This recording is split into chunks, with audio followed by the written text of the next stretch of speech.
Assalamualaikum warahmatullahi wabarakatuh. Apa kabar teman-teman semuanya? Semoga kabar kalian dalam keadaan baik semuanya. Amin ya Allah ya Rabbal Alamin.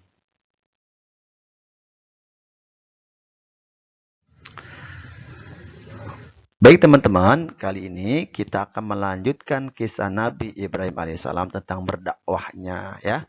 Secara singkat. Jangan lupa teman-teman perhatikan ya, tonton terus ya sampai tuntas. Terima kasih.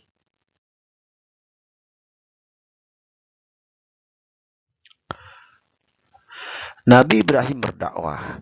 Nabi Ibrahim diangkat menjadi Rasul Allah yang bertugas mendakwahkan ajaran tauhid, yakni mengakui bahwa Tuhan yang wajib disembah itu hanya satu, yaitu hanya Allah Subhanahu wa taala.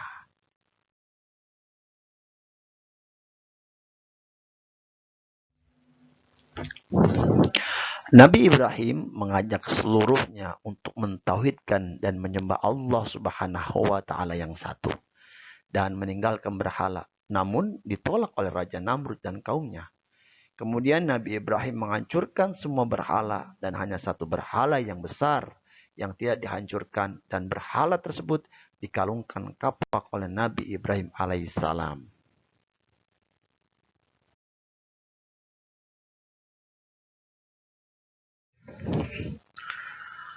Raja Namrud marah dan bertanya, "Siapa yang melakukan pengerusakan itu?" Raja memerintahkan untuk mencari dan menangkap pelaku. Akhirnya tertangkaplah Nabi Ibrahim alaihissalam dan dihadapkan ke Raja Namrud. Lalu Nabi Ibrahim ditanya oleh Raja Namrud. Terjadilah dialog. Raja Namrud, "Ibrahim, apakah kamu yang merusak berhala-berhala itu?" Ibrahim menjawab, "Bukan saya, tetapi berhala yang besar itulah yang merusaknya. Lihat saja kapak itu ada di lehernya." Raja Namrud marah besar dan berkata, "Mana mungkin berhala besar itu melakukannya? Berhala itu hanya patung, tidak bisa berbuat apa-apa, sehingga tidak mungkin berhala itu menghancurkannya."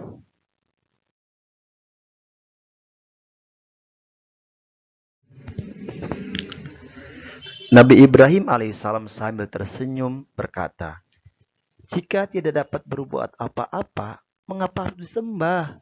Sembahlah Allah Subhanahu wa taala, Tuhan yang Maha Kuasa, lebih berkuasa dari berhala-berhala itu." Raja Namrud malu mendengar perkataan Nabi Ibrahim alaihissalam dan mau mendengar. Tetapi karena gengsi dan marahnya, akhirnya Raja Namrud memerintahkan Nabi Ibrahim untuk dibakar hidup-hidup. Nabi Ibrahim diikat di sebuah tiang dan dikelilingi oleh kayu bakar yang siap membakarnya. Ketika kayu bakar dinyalakan dan Nabi Ibrahim alaihissalam dibakar, maka turun pertolongan Allah Subhanahu wa taala.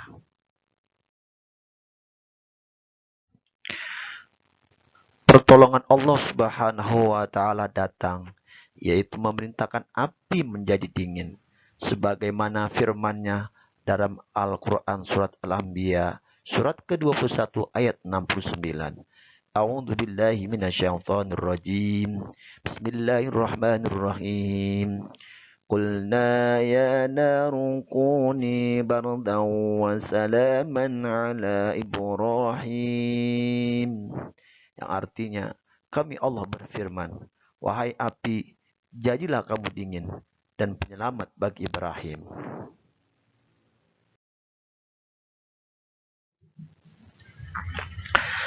Akhirnya Nabi Ibrahim alaihissalam selamat dan diselamatkan oleh Allah Subhanahu wa taala. Nabi Ibrahim alaihissalam tidak merasa panas sedikit pun dalam kobaran api. Selamatlah Nabi Ibrahim dari hukuman Raja Namrud yang durjana. Orang-orang pun takjub melihat kemukjizatan Nabi Ibrahim alaihissalam, dan akhirnya banyak yang mau mengikuti ajaran Nabi Ibrahim alaihissalam dan meninggalkan berhala tersebut dan mentauhidkan Allah Subhanahu wa taala, hanya menyembah Allah Subhanahu wa taala. Singkat ceritanya, Raja Namrud yang angkuh dan sombong yang mengutuhkan akhirnya mati hanya kemasukan nyamuk, mati yang sangat hina.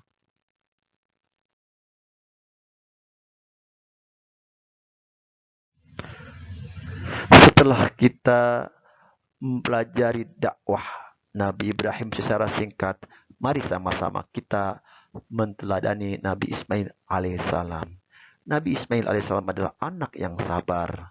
Sabar dalam menerima cobaan dengan ikhlas dan bersyukur saat menerima karunia dari Allah Subhanahu wa taala. Keteladanan Nabi Ismail alaihissalam adalah anak yang rela berkorban. Nabi Ibrahim alaihissalam dan Nabi Ismail alaihissalam meneladankan sikap rela berkorban ketika mendapatkan perintah untuk menyembelih Ismail alaihissalam. Nabi Ibrahim alaihissalam menerima dan menjalankan dengan ikhlas meskipun Nabi Ibrahim menyayangi anaknya, yaitu Ismail.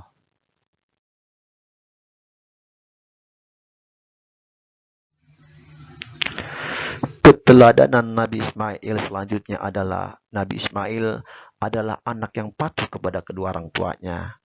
Nabi Ismail alaihissalam merupakan contoh anak yang berbakti kepada orang tuanya. Beliau sangat taat dan patuh kepada bapak ibunya.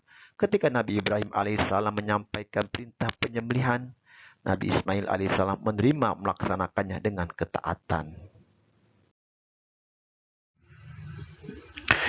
Demikianlah kisah singkat dakwah Nabi Ibrahim alaihissalam dan keteladan Nabi Ismail alaihissalam kepada kedua orang tuanya. Semoga kita semuanya bisa meneladaninya ya. Dan bisa kita mencontoh bagaimana kita harus berbakti dan taat kepada kedua orang tua kita. Ya, ketika orang tua kita memerintahkan hal yang baik dan positif, maka wajib kita harus mematuhinya. Semoga kita menjadi anak-anak yang soleh dan soleh. Amin ya rabbal alamin. Jangan lupa kerjakan worksheet-nya ya.